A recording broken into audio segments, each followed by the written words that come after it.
This video is evil and not suitable for the faint of hearts. So if you don't like to see bloodshed on the board, my man, in the words of Beyonce, to the left, to the left. You know what? Today I feel like challenging some chess bots on both Lichess and chess.com. So I'm gonna start with this chess bot called Maya. Now, for those of you who don't know this chess bot, Maya is a human-like neural network chess engine that was trained by learning from over 10 million Lichess games between 1900s. And these are kinds of bots that I advise my students and my viewers to play against. So in short, Maya is a chess bot that learns from online human games instead of self-play or engines. So let's see if Maya can handle my Tennison Gambit before I try a chess.com bot. So knight f3 first, time to lose with dignity, and woo, Maya is playing so fast, which is a good example of someone who is prepared to pack his bag so fast. So learn to play slow chess, you guys, don't just rush with moves. So let's go the Tennison Gambit. Okay, so I can tell Maya is not doing much of the thinking, and I'm confident that I'm going to win this game very fast. So let's see, pawn to d3. So it's like Maya is just making pre-moves and doing less of thinking. h6 is already a mistake because I have knight takes f7, sacrificing my knight. This should be a common trap to most of you guys who have been following me for quite some time now. So bishop g6 check, and next I'll be able to win a free queen. This is when Maya is now taking time to think. Oh my god. Anyways, queen takes. And now let's see what else Maya is going to do. So I like the fact that Maya is now thinking. Knight c6. I talked about this move in my tutorial video. You don't take on c7, by the way, because of pawn to e5. Your queen will be trapped. So the move to consider here is either queen d1 or queen d3 check, and then you play queen g3 check, then you take the c7 pawn. So that's the triangle that you need to master. So queen d3 check, hoping to see bishop f5, then I'll go queen g3 check, and okay, there we see king f7. I wasn't expecting this move, to be honest. And you know, the interesting part to me when I'm playing the Tennison Gambit is I want to see how my opponent will continue fighting in the absence of their queen. Because even if you win a free queen in the Tennison Gambit, you still have to work for your meal. So let me go knight c3, just developing a minor piece. When you are up a piece or when you have a positional advantage, you want to trade as many pieces as you can. Or I can go queen b5 and try to win the b7 pawn, but the thing is black has rook b8. So let me just develop my minor piece. Bishop f4, targeting the c7 pawn. There we see rook d8. Now it makes sense for me to go queen b5 since my queen is under attack. Now attacking the pawn, and I should be able to win a free pawn here. Knight d4 attacks my queen. So let me play queen a4, moving out of danger. Because what else can I play? Besides protecting my c2 pawn. a6. What else can I do apart from resigning? Castle long, putting more pressure on the knight. There we see pawn to c5, pawn to c5. What can I do here? I think let me just go queen a5. I anticipate pawn to b5 though. So queen a5 attacks the rook on d8. So Maya better be careful. And I don't like Maya's position, to be quite honest. Rook c8, queen b6. Yeah, it allows queen b6, attacking the b7 pawn. And it seems like Maya can't stop this attack with his elbow. I don't like black's position. Everything looks cramped. So queen takes b7. You don't want to put your bishop in front of your pawns. You don't want to put any piece in front of your pawns unless the position requires it. Otherwise, you're going to harm your development of pieces. Like in this case, black stack squared bishop on f8. I guess it's just a matter of technique for me to win this game. Okay, bishop g7. I think I can now take on d4. Yep. Bishop takes knight. Oh, okay, now I can take the rook. If pawn takes knight, I'm just gonna take back with my pawn. So I just removed that. Next, I want to bring in my h rook into the game. Rook c8 by black. I can now safely take on a6, right? Yeah, I think so. Yep. So queen takes a6. And you know what? I don't mind losing my c pawn the same way I don't mind losing my hair when I go to the barber shop. Okay, knight d4 calls for rook h e1. Also indirectly attacking the light square bishop. Maya better be careful. Knight takes c3 is a blunder because of queen takes c6 check. Okay, what's wrong with these boards? Yeah, and now there is something like a mate in... Is it mate in 3 or mate in 2? This is check, queen takes c8 check. Yeah, so let me just remove queen e6 check and then rook d8 checkmate. Unless black plays king e8. Okay, this is checkmate now. So I just won my first game against a bot called Maya, which was trained to play like a human being, I guess by the Alpha Zero team. So now let me play onerandomchess.com bot. And be sure to hit the like button, subscribe to this channel if at all you haven't already, and let me know what you think about these games in the comment section down below, because that's how you engage with my videos, not just by watching guys. And also be sure to check out my free E5 defense course, which is an ongoing course that we are still working on with my team. You can find it on my Patreon page and also on my website. All the links are in the comment section down below. Time to play a chess.com bot. Let's see. And for those of you who are still wondering, yes, I'm playing against Agat Meta. Anyway, the version of him as a chess bot. Again, the Tennison Gambit.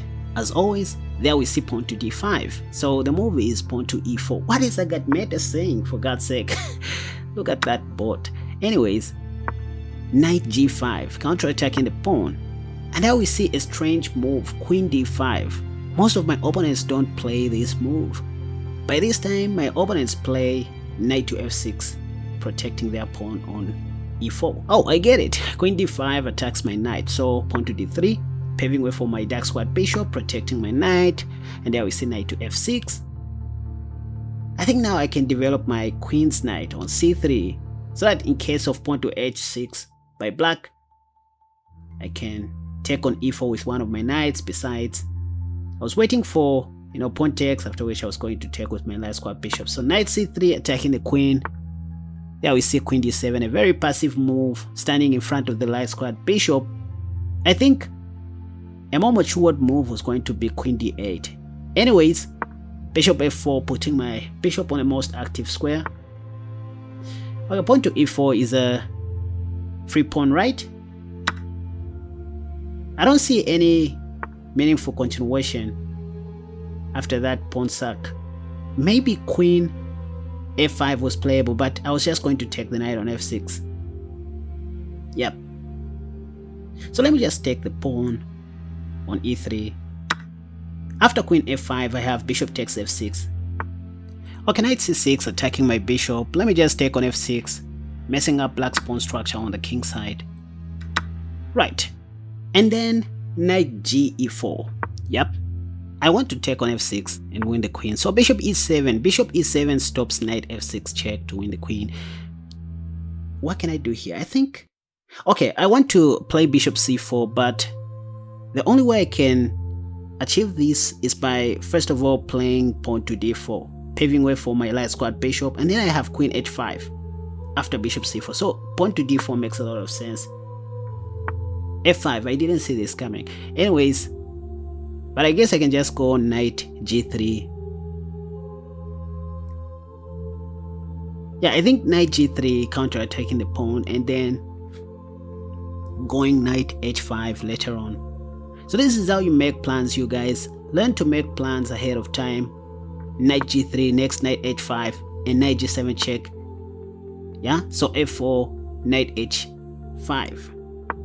Yeah. Okay, pawn takes. I don't care about this. Can I go knight g7 check first? That doesn't make sense. The move in my mind though is knight e4, teaming up with my h knight so that I can give a check on f6 and win black's queen on d7. But my pawn on d4 is hanging, so d5 first, and then knight e4, knight f6 check to win black's queen. Knight b4 is a zero move. I can just play a3, I guess. So pawn to a3, chasing that knight away. Let's see what else black is going to do. Queen g4, queen g4. This is a tricky move. If I carelessly play bishop e2, black will take on g2, right? There's queen takes g2. So I guess I should take the knight first and see what next black is up to. Because this doesn't just make sense to me. Oh, and Agatmeta is saying I have some ideas here, but my plan is mainly to resign. Anyway, black just castled short, by the way, so I guess it's time to exchange queens.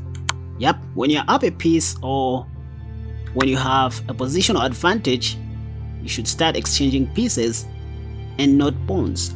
So you keep pawns for the end game. So all I want to do is just to exchange all the pieces, cause what that means is I'm going to remain with an extra piece in the end game against black's pawns. So bishop takes b4, king e2, unpinning my knight and take. So I just removed that. By the way, I'm playing on chess.com, you guys, for the very first time during these live streams. So I'm now attacking the b7 pawn, rook f e8 by black. Should I take the b7 pawn? Yep. Let me just start taking all the pawns. Rook e7 protecting the c7 pawn. Okay, I think I can go rook f4. Yeah, rook f4 looks natural to me. Or maybe I should reconsider that, because I have seen a more powerful move, pawn to d6. Because if pawn takes, I'm gonna take the rook on e7. So d6. Yeah, so this is the simplest way to simplify the game. So once again, when you have a positional advantage, or when you're up material, all you want to do is to start exchanging pieces. I repeat, look for the simplest way to simplify the game. So bishop takes, I guess rook takes, yep, and then rook takes f5. Oh no, I have to protect my c3 pawn somehow. I think rook b3, protecting my c3 pawn. I don't want to lose any pawn at this point. I want to punish Agatmeta. This Agatmeta chessboard, by the way. h3, and then I guess c4, pawn to c4, then rook b5, and then win all the pawns in this world. Okay, rook e4 is quite challenging. I can't push my pawn. Or maybe I can play rook c5, defending my c4 pawn, and then next I'll win the f5 pawn, like this. And then it's just a matter of technique for me to win this game. g4. Okay, rook e4. Now this is boring. This is becoming boring. Check. I just want to make my opponent very fast and forget about this. I'm looking for a more romantic way to meet my opponent. At this point, I don't mind losing all my queenside pawns. I just want to look for a quick way to checkmate my opponent. Maybe king d3 first. Okay, this, okay, pawn to e2, yep. So, I need to take this pawn, not the rook. Yep. Yeah, so it's fine. I don't mind losing all these pawns. I mean, there's a beautiful checkmate coming, by the way. Look at this. And then h4. Then there's no way out. Pop. Check. Okay, Agatmeta says that I'm definitely a stronger player.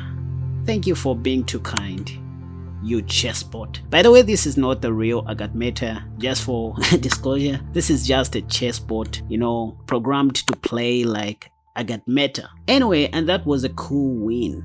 First time streaming on chess.com, and how's my experience? I think I like it a lot. You know, one thing, I stopped playing on chess.com a long time ago after experiencing a lot of cheaters back then in 2016. Hope this time things are different, because back in 2016 I remember coming across a chess.com board that cheaters used to use to win games so fast. So you think you're playing against a real human opponent while you're playing a chessboard like this. programmed to combine both human errors and stockfish. I believe the chess.com security team sorted that thing out. It used to happen back in 2016. You know, people used to make different bots, different ways to cheat, which was very bad. So I guess there is less of cheating now. Right, you guys, let me know what you think about the games for today, and please be sure to hit the like button and subscribe, because that's how you support this channel. Until next time, have a wonderful day. Bye bye.